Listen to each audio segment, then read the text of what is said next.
Hello my dear friends, welcome you all. आज के video में हम डिस्कस करने जा रहे हैं कि 2021 में एक्सपेक्टेड कट ऑफ क्या होनी चाहिए। जो पिछले ईयर्स हैं 2019, 2020, मेनली 2020 की बात करें तो ये भी कोरोना काल वाली काउंसलिंग थी और 2021 में भी इसका बहुत ज़्यादा इम्पैक्ट देखने को मिलने वाला है। तो कहानी क्या है, क्या एक्सपेक्टेड कट ऑफ होगी, कौन कौन से फैक्टर्स पे हमारी एक्सपेक्टेड कट ऑफ डिपेंड करती है। ऑब्वियसली एग्जाम कितना टफ था उसके ऊपर डिपेंड करेगा आपका कट ऑफ स्कोर, कितने बच्चों ने अप्लाई किया था और उसमें से कितने अपीयर हुए हैं।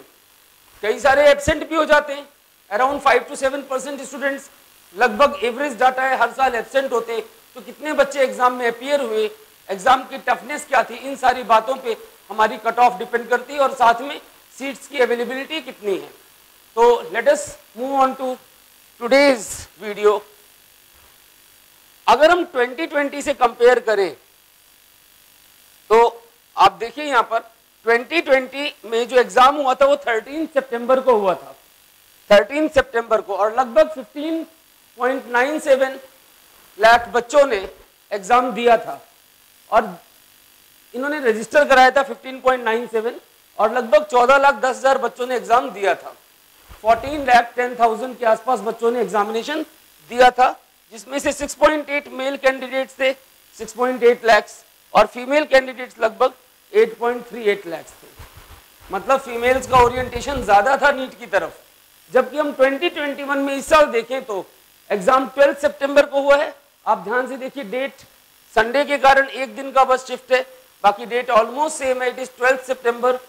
और 16.14 लाख बच्चों ने रजिस्टर कराया था, जिनमें से 15 लाख बच्चों ने एग्जाम दिया है। इट्स अगेन अराउंड 95% के आसपास बच्चों ने आपका एग्जाम दिया है, बाकी ने एग्जाम स्किप कर दिया फॉर एनी रीजन। क्लियर। और इस बार जो डोमिनेशन था वो मेल कैंडिडेट्स का था, 9 लाख मेल कैंडिडेट्स थे और लगभग 7 लाख फीमेल कैंडिडेट्स थे। तो यहाँ पे हमें एक चीज एनालाइज करने को मिलती है कि भाई 14 लाख बच्चों ने पिछली बार एग्जाम दिया था, इस बार जो बच्चे हैं लगभग 90,000 ज्यादा हैं जिन्होंने एग्जाम दिया है।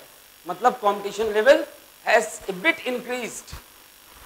Bit increased. हाँ, इन्होंने एग्जाम कैसे दिया है, कितनी एफिकेसी के साथ दिया है, कितनी एफिशिएंसी के साथ दिया है, वो चीज भी सोचने वाली है। अब आपको याद रखना है कि जो आपका नीट एग्जामिनेशन होता है, इसका जो कट ऑफ आती है, एक्सपेक्टेड कट ऑफ, इसको अफेक्ट करने वाले 3 मेजर फैक्टर्स हैं। कौन कौन से 3 मेजर फैक्टर्स हैं? Total number of students appearing, applied वाले नहीं, अप्लाइड में से जो एब्सेंट हो गए उन्हें माइनस कर दो। तो total number of students appearing, कितनों ने अपीयर किया है एग्जाम में। टफनेस ऑफ एग्जाम, पिछली बार पेपर बहुत आसान था और इस बार पेपर थोड़ा सा लेंदी था अगर हम देखें फिजिक्स वाला पार्ट, बाकी इट वाज गुड। पेपर को हम कह सकते हैं आसान था लेकिन थोड़ा लेंदी ज्यादा था। उसके बाद नंबर ऑफ सीट्स अवेलेबल, तो number of seats available, toughness of exam और number of students that appeared in the examination, they mainly decide the cut off score, कि आपका नीट का कट ऑफ कितना होना चाहिए। अब जो हमने डाटा एनालिसिस की है उसके बेसिस पे हमें समझ में आता है, जो डाटा हमने स्टडी किया है उसके बेसिस पे जो भी एनालिसिस हुई है उसके रिजल्ट्स मैं आपके साथ शेयर करना चाहता हूं कि 2020 में 7.7 लाख बच्चे क्वालिफाई हुए थे। 2020 में 7.7 लाख बच्चे क्वालिफाई हुए थे, 7.7 लाख क्वालिफाइड स्टूडेंट्स। और 2021 में जो गेस है हमारी, क्योंकि 90,000 बच्चों ने ज्यादा एग्जाम दिया है, तो it should be around 8 lakh that must qualify. तो अपने डाटा एनालिसिस पे आते हैं। जो हम लोगों ने डाटा को एनालाइज किया उसके बेसिस पे हमने कंक्लूड किया, क्या कंक्लूजन्स निकाले हैं वो मैं आपके साथ शेयर करना चाहता हूं। 2020 में लगभग 7.7 लाख बच्चों ने एग्जाम क्वालिफाई किया था और जो कट ऑफ मार्क्स था दैट वाज अप्रॉक्स 147। ध्यान रखिएगा, मार्क्स से ज्यादा एक्यूरेट आपका रैंक होता है। मार्क्स के बेसिस पे सीट्स का प्रेडिक्शन थोड़ा सा गलत हो जाता है और रैंक के बेसिस पे it is very much accurate. तो 2020 में 7.7 लाख स्टूडेंट क्वालिफाई हुए थे और कट ऑफ जो था दैट वाज 147 मार्क्स। अब अगर हम 2021 की बात करें तो 8 lakh students, what we guess something 798 के बीच में बच्चे क्वालिफाई करने चाहिए। क्यों ज्यादा क्यों हो गए? 90,000 बच्चों ने ज्यादा एग्जाम दिया है भाई, अप्रोक्सीमेटली 90,000 बच्चों ने ज्यादा एग्जाम दिया है। तो वी एक्सपेक्ट 7.7 की जगह it should B 8 lakhs and expected cutoff should be somewhat approximately, and let us see what actually happens. What we guess is it should be around 139 140। क्यों? बच्चे ज्यादा हो गए हैं,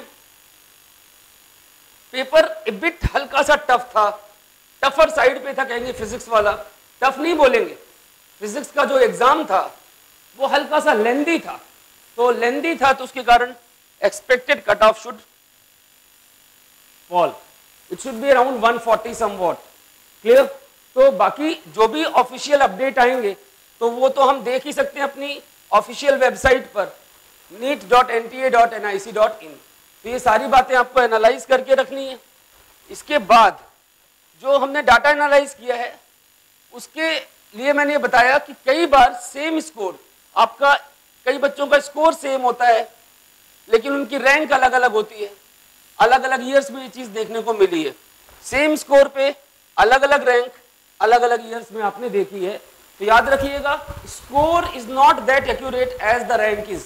तो आपकी रैंक ही बताएगी कि आपका क्या कट ऑफ होना चाहिए, but what we guess is around 139 140। और जब हम इसको चेक करते हैं कि कितने बच्चों ने एग्जाम दिया था और कैलकुलेट करते हैं तो ये समझ में आता है कि अनरिजर्व्ड कैटेगरी में, ध्यान दीजिएगा, these are all probabilities, unreserved category में आपका जो रैंक जाना चाहिए that should be around 16,000 for government colleges, that should be around 16,000 for government medical colleges. क्योंकि एम्स वगैरह भी ऐड हो गए 2020 से, आपको पता है एम्स जिपमर, पहले एम्स जिपमर का एग्जाम अलग होता था, अब एम्स और जिपमर भी ऐड हो चुके हैं, तो ऑब्वियसली आपके पास नंबर ऑफ सीट्स इंक्रीज हो गई हैं। समझ रहे हैं बात को? तो आपके पास अप्रॉक्स 16,000 रैंक, अब इस पे स्कोर क्या आता है, दैट इज 139, दैट इज 140 और a bit close to it, वो हमें देखना है। क्लियर? लास्ट ईयर अगर आपको याद हो जब रिजल्ट आ गया था उसके बाद काउंसलिंग में ये मामूली सी बात है कि 2.5 महीने तो नीट की काउंसलिंग में लगने ही लगने, 2.5 से 3 महीने।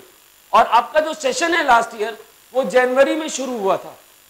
तो अगर हम देखें एग्जामिनेशन डेट जो थी आपकी 12th ऑफ सितंबर इस साल और लास्ट ईयर 13th ऑफ सितंबर, और कॉलेजेस जो आपके स्टार्ट हुए थे, एडमिशंस के बाद जो कॉलेज स्टार्ट हुए थे वो जैन में स्टार्ट हुए थे। तो इस बार भी प्रोबेबिलिटी यही कहती है कि आपका जो कॉलेज स्टार्ट होने चाहिए वो जनवरी में ही स्टार्ट होने चाहिए। क्लियर? इन चीजों को आप ध्यान रखिए। अब यहाँ चीज आती है कि 147 तो ठीक है, 147 पिछली बार थी, इस बार हम कहते हैं 140 कट ऑफ है, but that is just eligibility criteria for different courses. जब हम एमबीबीएस की बात करते हैं गवर्नमेंट कॉलेजेस में, it can never be less than 600, it should be in the range of 600 for general unreserved category I am talking about. Clear? अब कई बच्चे सोचते हैं, लास्ट ईयर भी ये बात आई थी, बहुत ध्यान से सुनिएगा, कि भाई एग्जाम हो रहे हैं सितंबर में, जनवरी में बच्चे कॉलेज जा रहे हैं, तो 4 ही महीने तो बाकी हैं, 4 महीने के लिए ड्रॉप कर लेते हैं।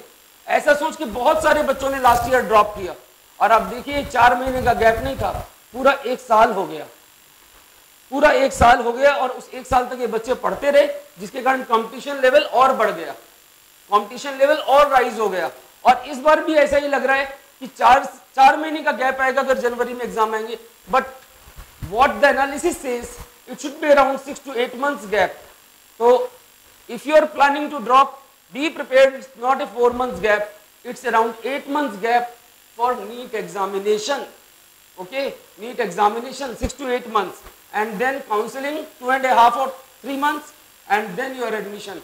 So that is around going to be around same time, 2 महीने 3 महीने का शॉर्ट मान लो, बाकी सेम टाइम जाने वाला है। इसको आप ध्यान रखेंगे। और जो एक्सपेक्टेड कट ऑफ हम सोच के चलते हैं गवर्नमेंट कॉलेजेस के लिए, वो 600 के आसपास, 2-4% प्लस माइनस, दैट्स इट। इसके बाद ये बातें अगर आप ध्यान रखते हैं तो आप अपनी काउंसलिंग, अपने मार्क्स को इवेल्युएट कर सकते हैं। ऑफिशियल की जल्दी आने वाली है, नीट की ऑफिशियल की रिजल्ट आपका 1 महीने के अंदर आ जाता है, उससे पहले आपकी ऑफिशियल की आती है और आपको फेज 2 का रजिस्ट्रेशन जरूर करना है। ये चीज याद रखिएगा। अपने प्रीवियस लेक्चर में मैंने बताया हुआ है कि आप अपनी ऑफिशियल नीट की जो वेबसाइट है उसमें विजिट करते रहिए रेगुलर अपडेट्स के लिए, सारी इंफॉर्मेशन। बाकी time to time I will try to give you all the updates regularly. Clear? See you all in the next lecture. Goodbye. All the best to all of you.